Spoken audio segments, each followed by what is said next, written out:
Caleb Massey was 44 years old, a man who had spent 2 decades learning that the most expensive things in the world were almost always owned by the people least interested in being seen owning them. He drove a 2014 Ford F-150 with 141,000 miles on the odometer. He wore a Carhartt jacket he had owned since 2011 because it still kept out the wind, and a pair of work boots he resold every other winter because the leather uppers had outlasted 3 sets of soles. That Tuesday night, at 22 minutes past 8, he pulled into the driveway of the small 2-story house he and his wife had owned for 10 years.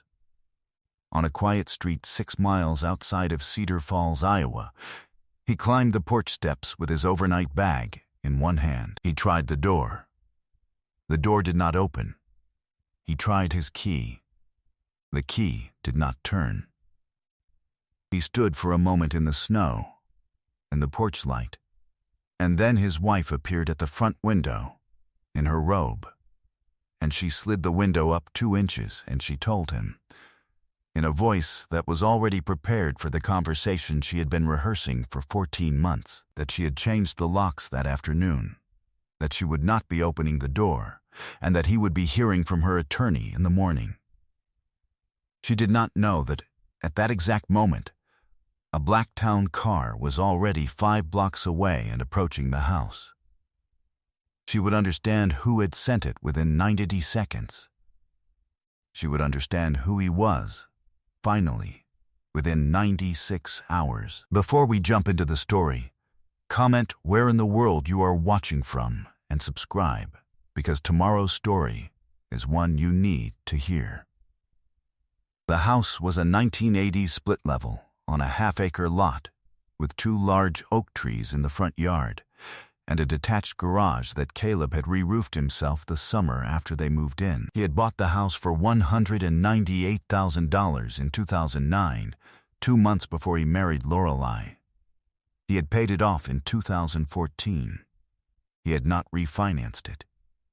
He had not, in the 10 years since, bought another house, or talked about buying one, or mentioned to his wife that buying another house was within the range of possibilities he considered. He stood on the porch in the snow for a long moment after Lorelei closed the window. He was wearing the Carhartt and a plain navy sweater and jeans. He had no scarf. He had no gloves. He had not been planning to be outside for more than the 30 seconds it took to get from the truck to the door. The snow had begun an hour earlier. It was coming down in the loose, slow way that meant it would continue all night. He could feel the cold beginning to find the gap at the back of his collar. He did not knock again. He did not shout. He turned and looked out at the street. He looked at the streetlight at the corner, which was the 3rd streetlight on the block to come on at dusk and the 2nd to flicker before going steady. He had known the order of the streetlights for 10 years. He looked at the snow gathering on the rail of the porch. He set his overnight bag down beside his feet. He had a phone in his pocket. He did not take it out yet.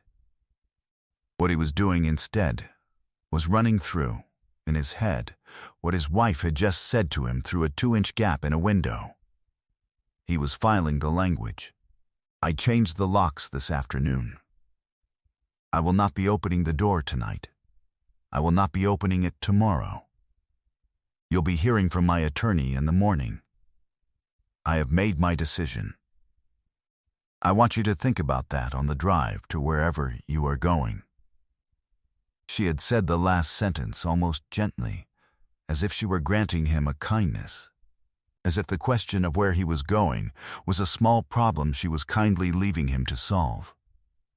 He was the kind of man who had been listening, for a long time, to the way Lorelei talked.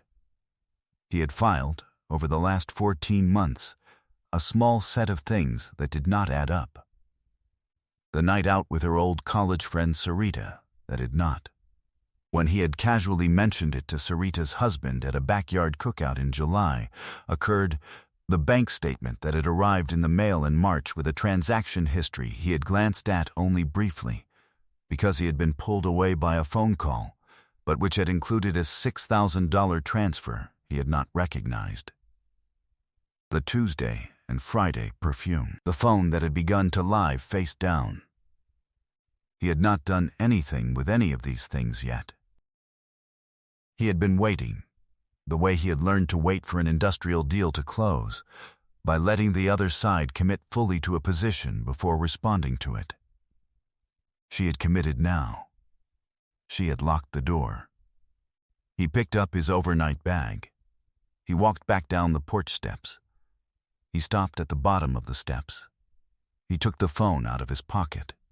He looked at the screen. He had 3 text messages, 2 emails, and 1 missed call. The missed call was from a man named Wendell Pace, who was his attorney in Chicago, who had called him 20 minutes earlier and left a voicemail that read, in transcription, "Town car will be at your address at 8:25. Driver's name is Bill. Plane is wheels up at 10. The Vance Council just confirmed they will be at the closing. We are in good shape." He looked at the time. The time was 8:23. He put the phone back in his pocket. He looked down the street. The headlights had just turned the corner. The car was a Lincoln, long and black, with snow already settling on the hood from where it had been driving in the storm. It slowed as it approached the house. Caleb raised one hand. The car came to a stop at the curb. The driver, a tall man with a salt and pepper beard and a black overcoat, got out and walked around the car and opened the back passenger door. "Mr. Massey? That's me, Bill Hennessy. We've got a tight window. The pilot wants to be wheels up by 10. Then, we'll be at the airfield by 9:40, Caleb said. He handed his overnight bag to Bill. Bill placed it in the trunk. Caleb paused, one hand on the open door of the Lincoln, and looked back at the house. Lorelei was in the upstairs window now. She had moved from the living room to the bedroom. She was watching. She had pulled the curtain aside 2 inches. He could see her face in the warm light from inside. He did not wave. He did not gesture. He looked at her for 1 second longer than was comfortable, and then he climbed into the back of the Lincoln, and Bill closed the door behind him. The car pulled away from the curb. Caleb did not turn around. He took out his phone. He returned Wendell Pace's call. 10 years before that, Caleb Massey had been 34 years old and the operations manager of a regional trucking company in Waterloo, Iowa, that ran 26 trucks across a 4-state corridor. He had been there for 8 years. He had started as a dispatcher. He had moved into routing. He had taken over operations the year the owner's brother-in-law had been fired for embezzling $31,000 from the maintenance line. He had been making that year $84,000 and a small annual bonus. He had also been, that year, the most underestimated person inside the company, which was a thing he had come to understand was a feature of his life and not a bug. He had met Lorelei at a wedding in July of 2008. She had been a guest of the bride's cousin. She had been 29, working in commercial real estate in Des Moines, ambitious, sharp, quick. She had asked him at the reception what he did for a living. He had told her he worked in trucking. She had said, "Oh, that sounds steady." The word steady had been her summary of him from that night forward. She had never updated it. They had married in May of 2009. He had bought the house in Cedar Falls 2 months earlier. By 2011, he had bought the trucking company itself from the retiring owner, using a small spa loan, a line of credit from his Uncle Marcus, and most of what he had saved. He had not told Lorelei the deal numbers, because she had not asked. He had told her only that he had taken over the company. She had said, "Oh, good, so now you'll be the boss." She had said it the way a person says they hope their husband enjoys his new hobby. By 2015, he had grown the fleet from 26 trucks to 98.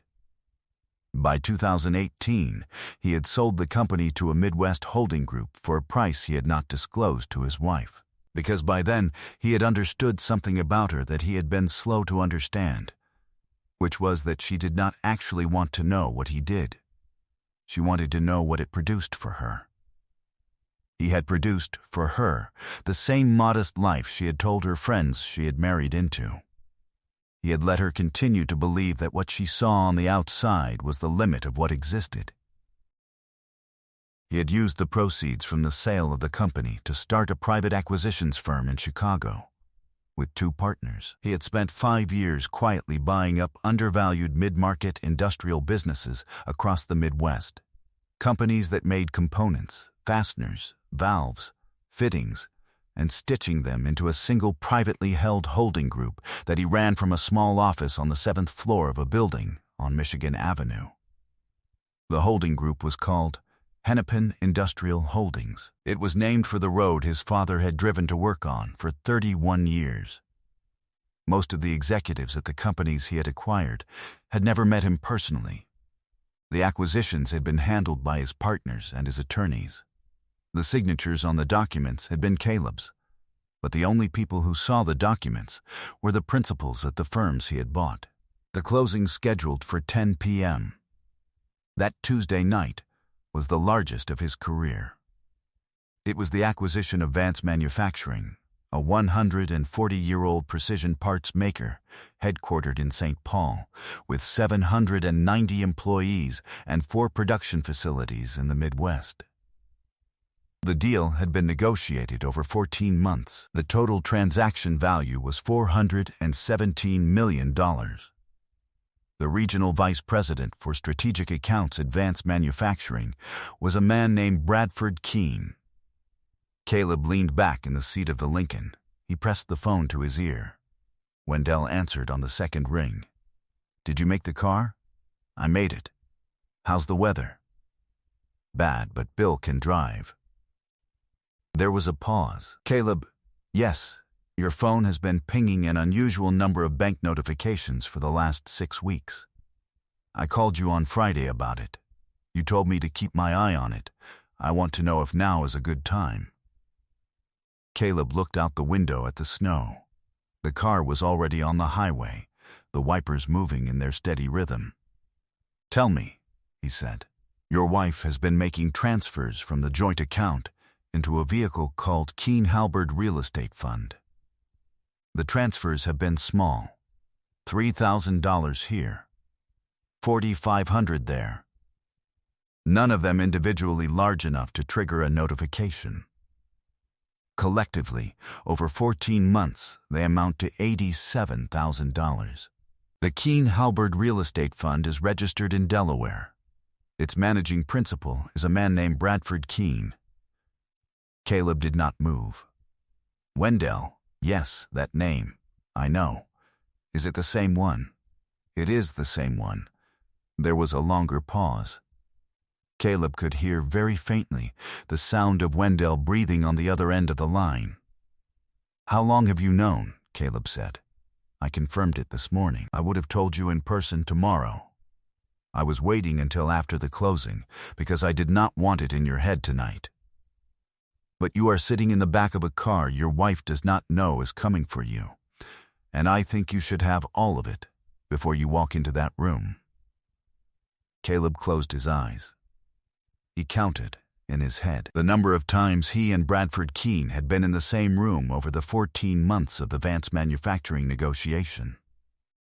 He counted 6. He counted, also, the small details he had filed away at each meeting, the watch Bradford wore that was too expensive for the salary the public filings suggested he earned, the way Bradford had asked. At the 3rd meeting, whether the buyer was based in Chicago or somewhere else, the way he had not seemed especially worried about what the acquisition would mean for his own role. He had not had reason, until now, to know why. "Wendell, yes, 2 things. Go ahead. The first is that we close tonight as planned.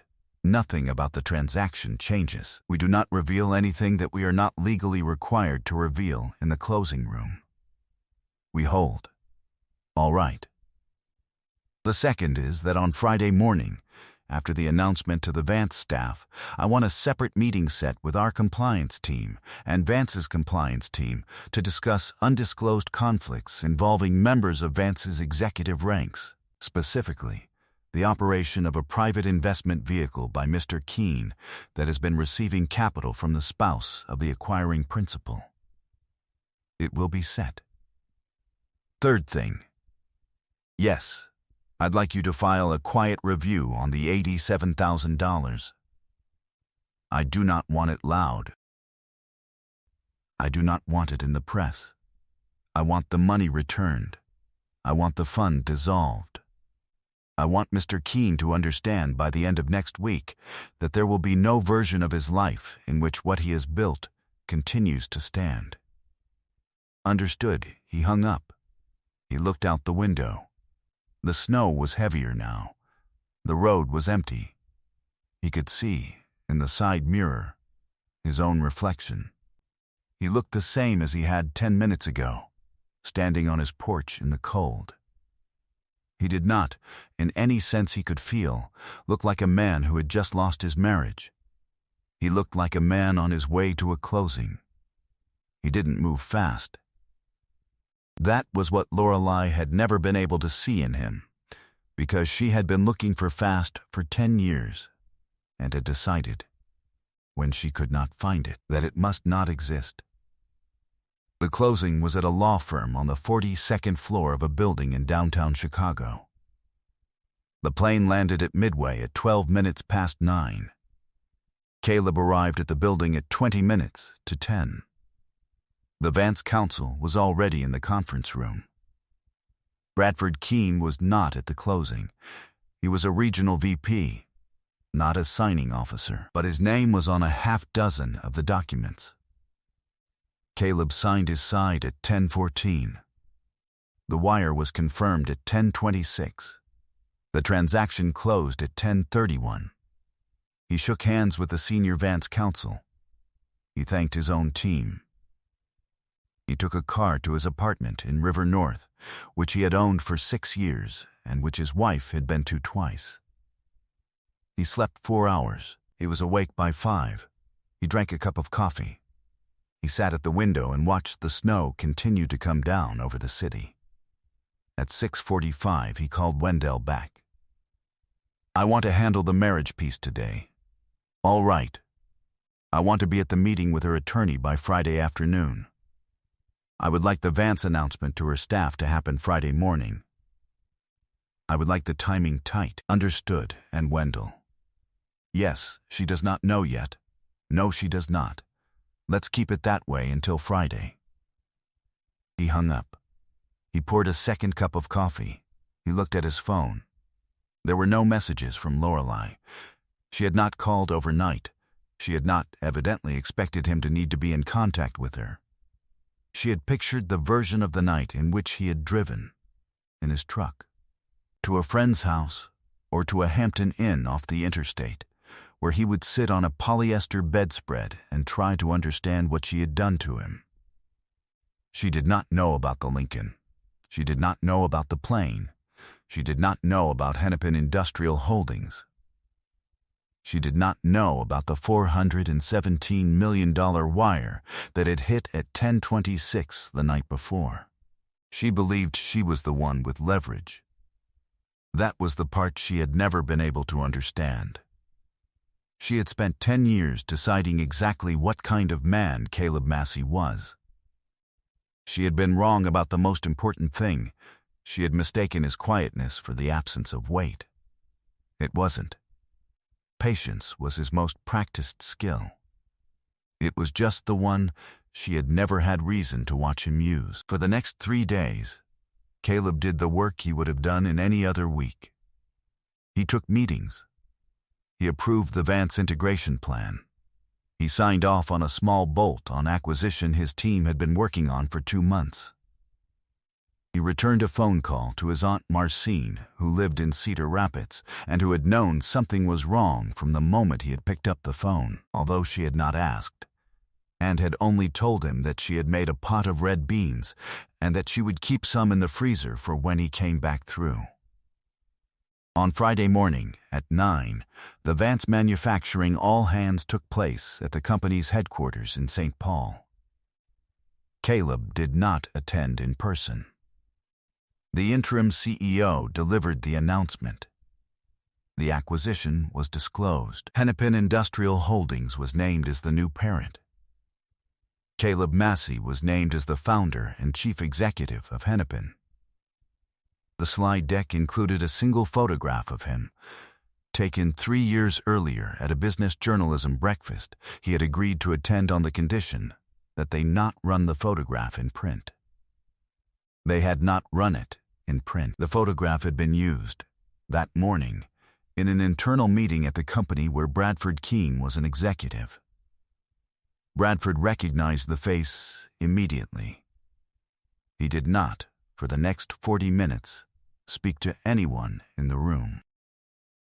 By 11, Caleb's compliance team had filed the formal request with Vance's general counsel for the conflict of interest review.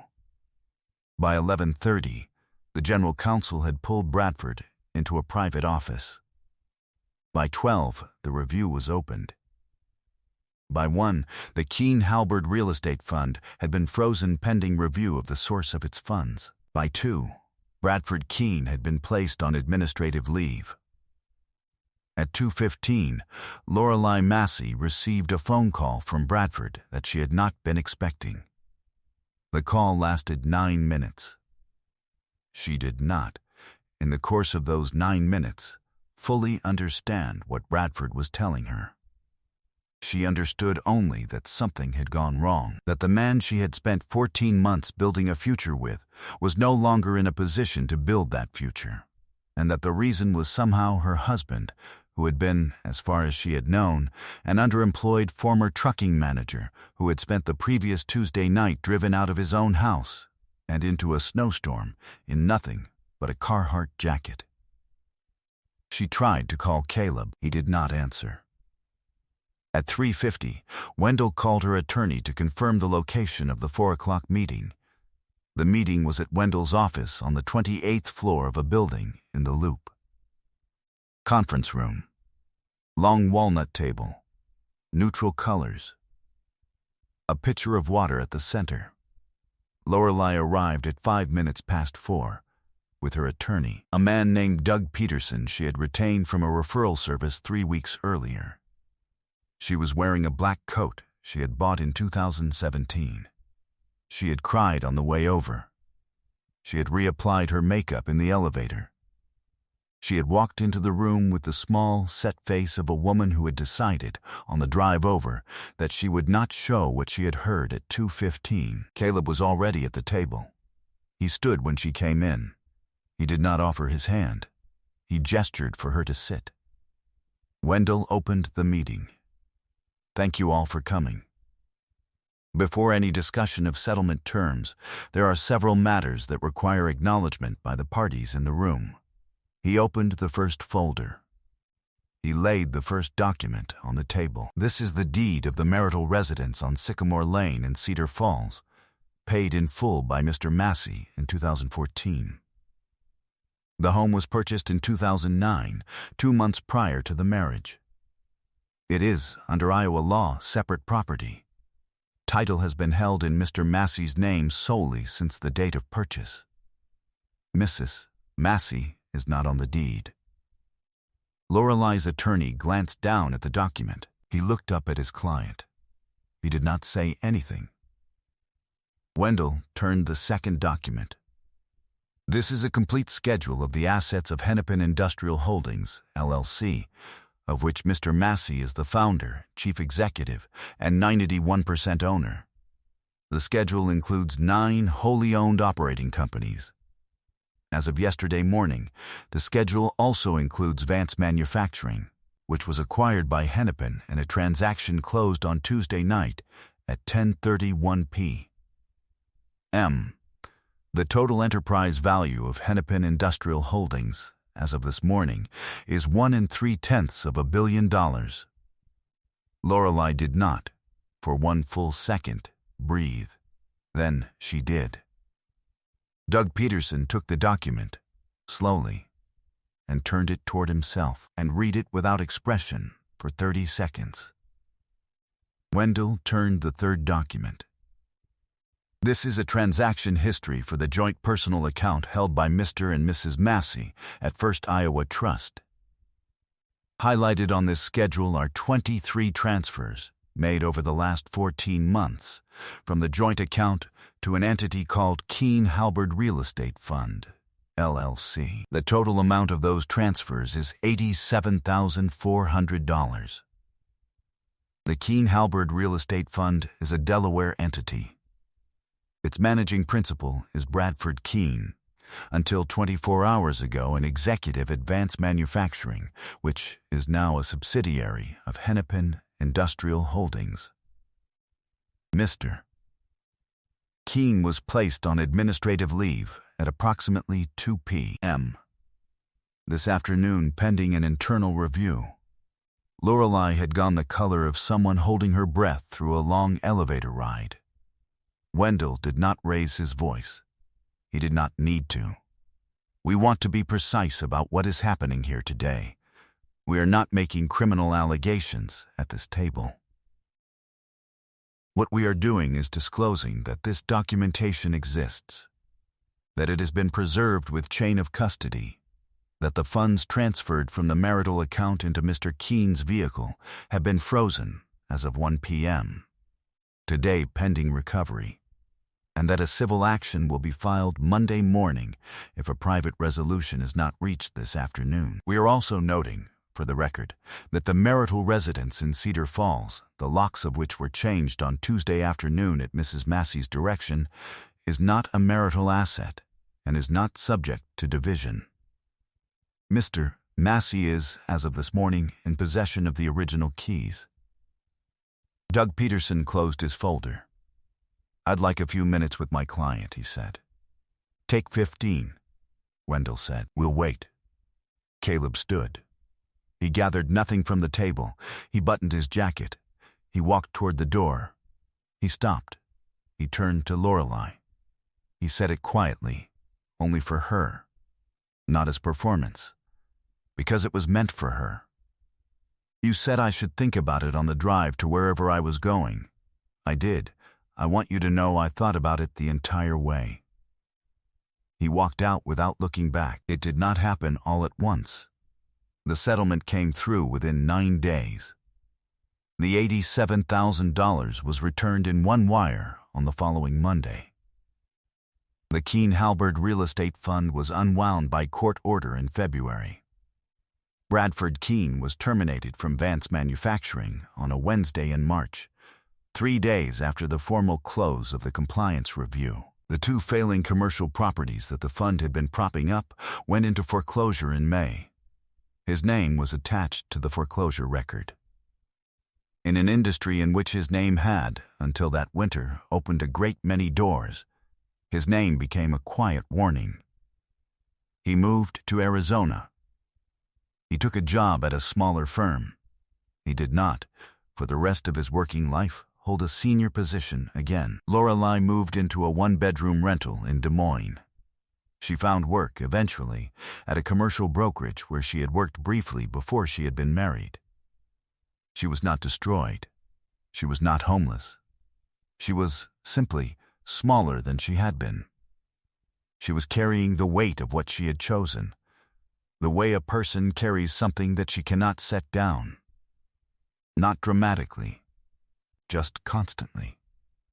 Caleb kept the house in Cedar Falls. He spent a long weekend there in March, alone, replacing the front door entirely. The same door she had told him through the window had been locked against him. He installed a new lock himself. He did the work on a Saturday afternoon, while a freezing rain came down outside. He drank a cup of coffee on the porch when he was done, in the same Carhartt jacket, and he watched the storm move across the field at the end of the street. 11 months later, on a clear Saturday in February. Caleb sat on the porch of the same house at 4 in the afternoon. The snow that winter had been heavy. The drift along the west side of the garage was up to the windowsill. His Aunt Marcine was inside the house. He could hear her voice through the screen door, talking on the phone with one of her old friends from Cedar Rapids. He could smell red beans cooking on the stove. He could hear, from the field across the street, the sound of 2 boys sledding down the low rise behind the fence. He drank his coffee. He set the cup on the porch rail. He looked up the road, toward the place where, 11 months earlier, the headlights of a Blacktown car had first turned the corner.